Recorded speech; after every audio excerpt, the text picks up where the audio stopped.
Greg answers questions. If you have questions, Greg answers questions for you. Oh, there it is. We did it backwards. Hi, buddy. What's happening? What are you doing? You hanging out? Hello, everybody. It's Sunday, the 12th of September. You think I'm talking to you? I'm talking to the peoples. But I love you. I do love you. It's the 12th of September, and it's Sunday, which means that Greg Answers Questions is a day late. And I thank you all for those of you who wrote me very kind notes saying, hey, what happened to Greg Answers Questions this week? Did we get a Greg Answers Questions? Of course you do. I was just kind of taking the weekend off. It's now Sunday at about 5:30 in the afternoon, and I'm going to answer a few of your questions right now. Probably about 20 of your questions. Might even be your own question. I got the buddy right here with me. Good boy. Glad that most of you seem to enjoy the Paul and Storm Get Thirsty video, and I wanted to point out that one of the guys who helped us out, there were about 70 or 75 volunteers helping us out that day. White425 is the user who put up a video that showed basically the planning stages of that video. You can see that video right in the description. I'll put the link for you to check out. Okay, JJ Hendo. Hello, JJ Hendo says, where are you originally from before LA? I'm from Dallas, Texas. Went to school in Austin. Dallas is a fine city. Austin, Texas, one of the greatest cities in the country. Hook 'em horns. That's where I went to school. The Pedro channel. Hey, Greg. How long? Hey, Pedro. How long, on average, does it take you to edit your videos? Main channel and second channel. Main channel videos, I will spend usually a day or two editing. Like long days, like a full day or two. And second channel, I try not to spend more than an hour or so, because there's so many of these videos, I can't spend all day editing them. So this particular video that you're looking at probably took me about 90 minutes to cut together. Put in all the graphics and to scan the pictures and all the stuff that we do. But I try not to spend more than an hour or so on the second channel videos, as far as editing goes, because it's a lot of work. Nitrozity says, how do you handle it when people show a disliking to some videos? Hey, that happens all the time. You can't please everybody. The thing that I try to do is just throw a bunch of stuff on the wall and see what sticks. You know, I think that a lot of comedians and video makers do this sort of thing where you have a lot of ideas and you have a lot of, energy, as much energy as you can, and you try to get out as much comedic material as you can, and some of it's going to work really well and some of it's not going to work so well. No matter what video I put up, there will be someone who says, this is the best video you've ever done, and someone says, this is the worst video you've ever done. It always happens, and people, you can't please everybody. So it doesn't bother me, to say the truth. Sean, that's a long answer. Sean Springstead says, what happened to Gorgeous Tiny Chicken Machine Show? It was one of my favorite mediocre films. My wife and I did 22 episodes of Gorgeous Tiny. 20 of them were for Sony, also known as Crackle, online. And, oh, by the way, my hair is really short. This is the first time I think that I've shown my head since I had my latest hair transplant thing, where they took some follicles from my head and moved them up here. I digress, though. I get a little sidetracked. A little bit. What was the question? What happened to Gorgeous Tiny? We did 2 seasons, which is 20 episodes for Sony, and then they did not renew it for a 3rd season. Sony owns the episodes, so I can't put them on my Mediocre Films channel. They're only on the Crackle channel and on Crackle.com and on Hulu.com, and unfortunately, those are not shown outside of the United States. However, I just read last week that Crackle made a deal to distribute in Canada. So either now or very soon, Canadians will finally be able to see all of those 20 episodes of Gorgeous Tiny Chicken Machine Show. The first 2 episodes are on my Mediocre Films channel, because we put those up before we made the Sony deal. Jordo1441 says, Dear Greg, do you have any photos of you as a child? Of course I do. Really? You want to see them? Okay, here's a couple.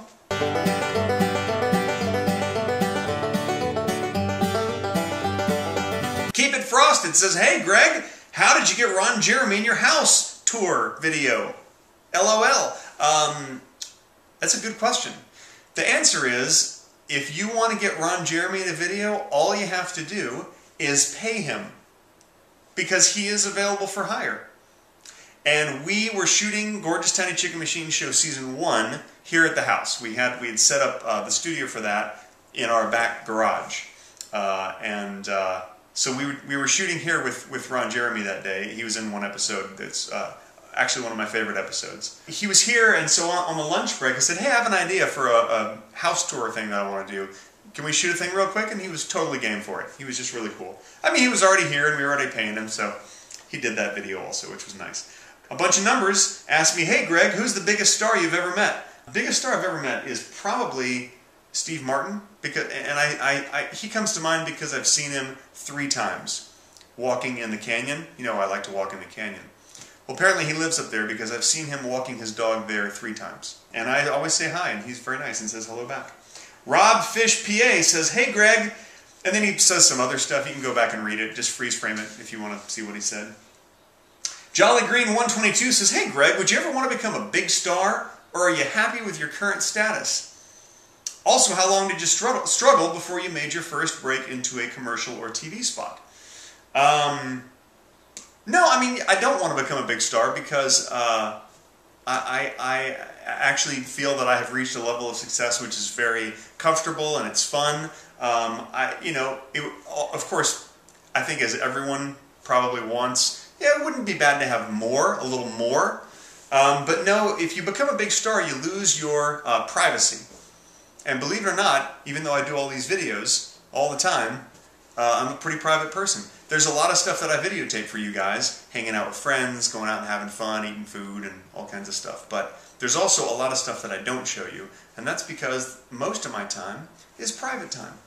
I don't really like that. Most of my time with my wife is private time. Cue the sexy music. Yeah. Also, how long did you struggle before you made your first break into a commercial or TV spot?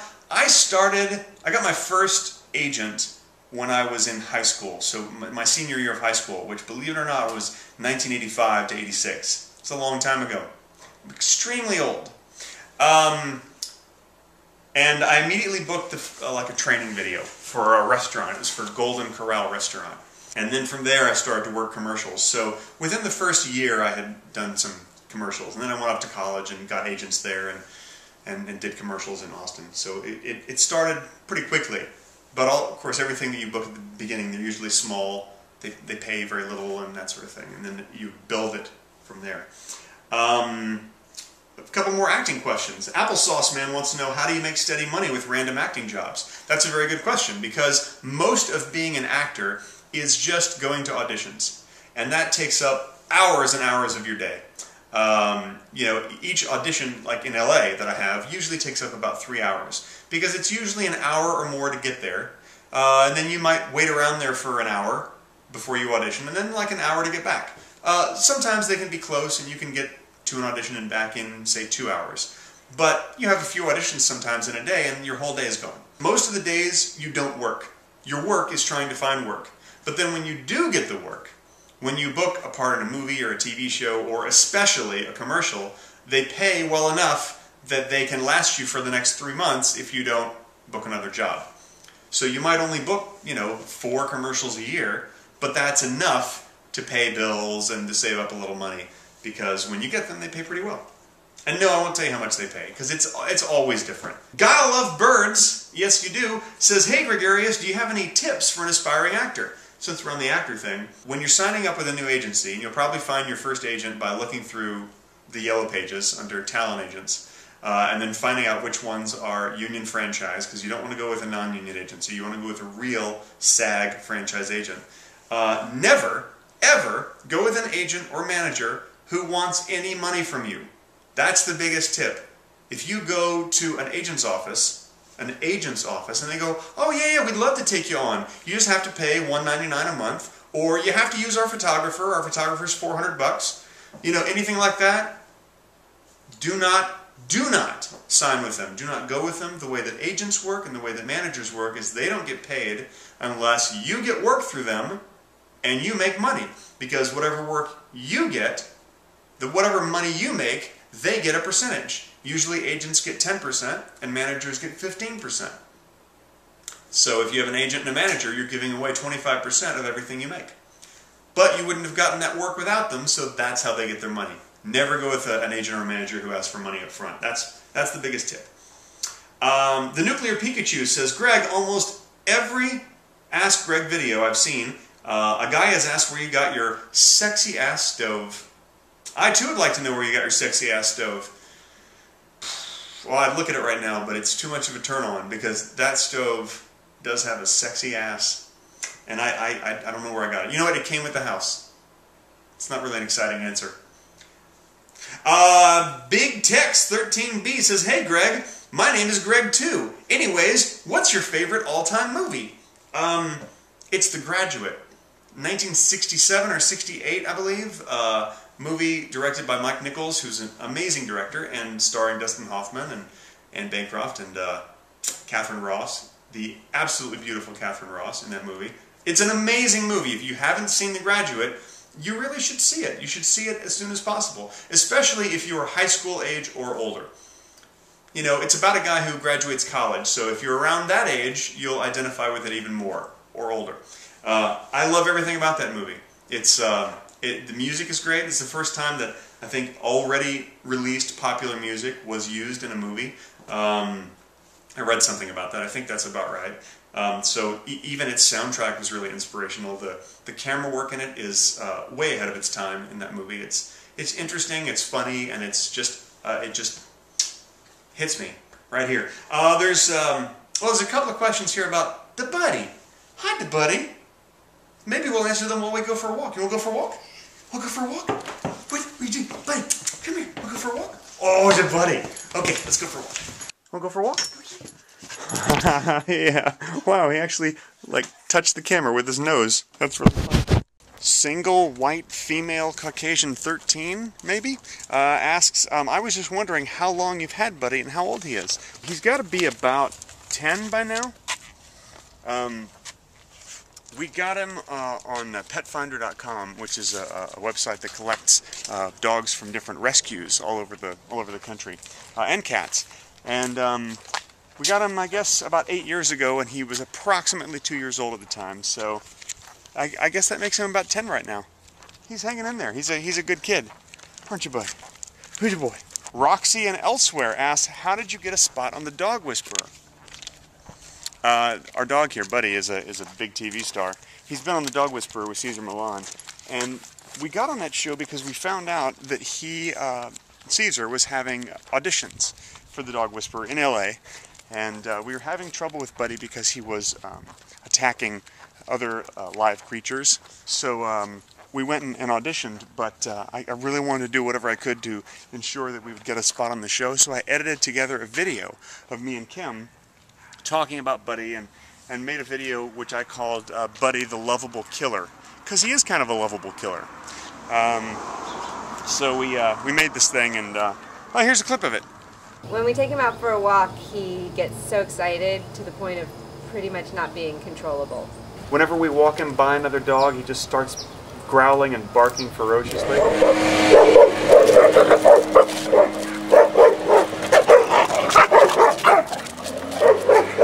The problem is that we can't control him when we're walking him. He's very disassociated from us when he walks.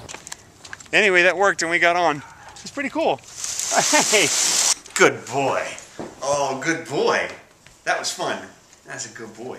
Yes, you are.